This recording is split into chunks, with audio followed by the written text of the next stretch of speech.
বন্ধুরা, আপনাদের cooking fish চ্যানেলে সকলকে স্বাগত। এটা হচ্ছে আমার একটা ছোট্ট বুনু। তো আজকে একটা বিশেষ রেসিপি বানাবো, সেটা আপনারা সবাই খেয়েছেন, যেটা বলে বাংলার বিখ্যাত রসগোল্লা, যেটা সারা ভারতবর্ষে কি সারা পৃথিবীতেই বিখ্যাত। তো আমরা প্রতিনিয়ত দোকান থেকে তো রসগোল্লা কিনে খাই। তো আজকে আমি বানাবো, আজকে সকালে যে দুধটা দুইয়েছি সেই দুধেরই রসগোল্লা হবে। চলুন শুরু করা যাক।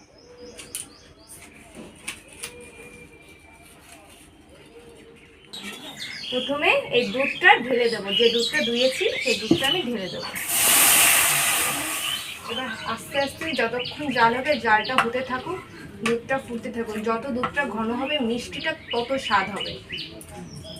মিষ্টি বানানোর জন্য প্রধান উপকরণ তো দুধ লাগেই, কিন্তু দোকানে আমরা যে মিষ্টিগুলো খাই সেখানে দুধের থেকে যে ছানাটা বের হয় সেই ছানায় কিন্তু ময়দা ব্যবহার করে, কিন্তু আমি কোনো ময়দা ব্যবহার করব না। বাড়িতে যা যা উপকরণ আছে, যেমন বাতাসা আছে সকলের বাড়িতে, চিনি আছে, দারচিনি আছে, তেজপাতা আছে, এই চারটি উপকরণ দিয়ে আমার ঘরোয়া পদ্ধতিতে রসগোল্লা তৈরি হবে। ঠিক আছে, এই যে ছানার ঝোল যেটা আমি ঘরেই বানিয়েছি, এই ছানার পদ্ধতিটা হলো একটু দুধ নিয়ে নেবেন, তার মধ্যে একটু লেবু দিয়ে একটু জ্বালিয়ে নেবেন, দেখবেন আর দোকান থেকে কেনা লাগবে না।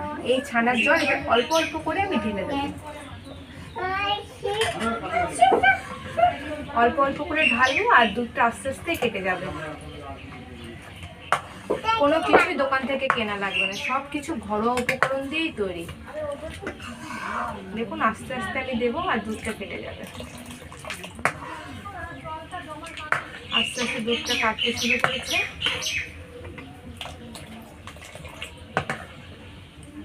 আর জাল দিতে থাকবো, যত জাল দিতে থাকবো ততই দুধটা, আমার ছানাটা কি সুন্দর কেটে গেছে দেখুন আপনারা। এটা কিন্তু 1 কেজি দুধ, 1 কেজি দুধে এতটা ছানা হয়েছে। নামিয়ে নেবো।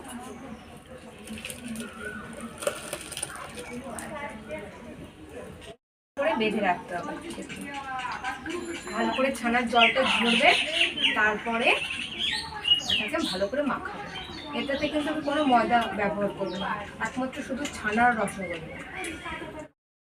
এবার এরকমভাবে ঝুলিয়ে রাখবো যাতে জলটা ভালো করে ঝরে যায়, তাহলে ছানাটা মাখাতে খুব সুবিধা হবে।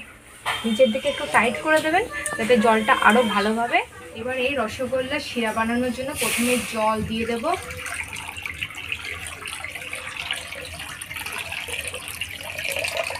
বন্ধুরা, আমার জলে জাল উঠে গেছে।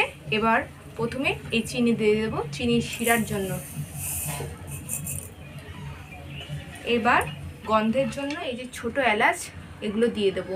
কিন্তু এই ছোট এলাচ দেওয়ার আগে ভালো করে একটু এরকম করে থেতো করে, হাতেই থেতো করতে পারেন, থেতো করে এর মধ্যে দিয়ে দেবো।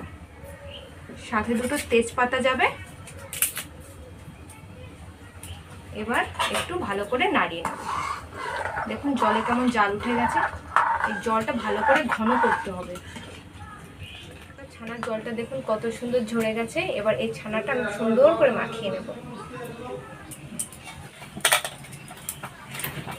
যেহেতু অল্প ছানা তো, এর মধ্যে কোনো ময়দা ব্যবহার করব না, সেজন্য ছানাটা ভালো করে মাখতে হবে। এই ছানার মধ্যে যেন কোনো লাম্পস না থাকে।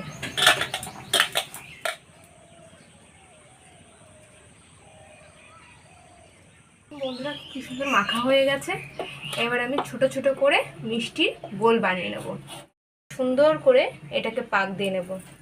এমনভাবে পাক দিতে হবে যেন এই পাকানোর গায়ে কোনো ফাটা না বেরোয়। যদি ফেটে যায় তাহলে এই মিষ্টিটা ওই রসের মধ্যে দিলে মিষ্টিটাও ফেটে যাবে, সেই সুন্দর গোল ভাবটা আর থাকবে না।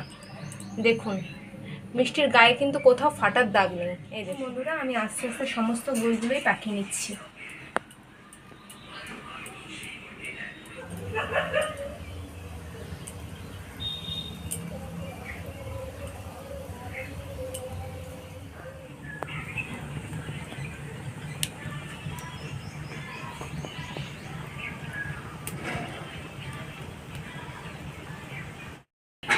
এইভাবে এইভাবে করতে হবে, তাহলে চিনির রসটা যত মিষ্টির গায়ে লাগবে তত ফুলবে। দেখুন কোনটুকুনি দিয়েছিলাম, কেমন ফুলে উঠছে মিষ্টিটা।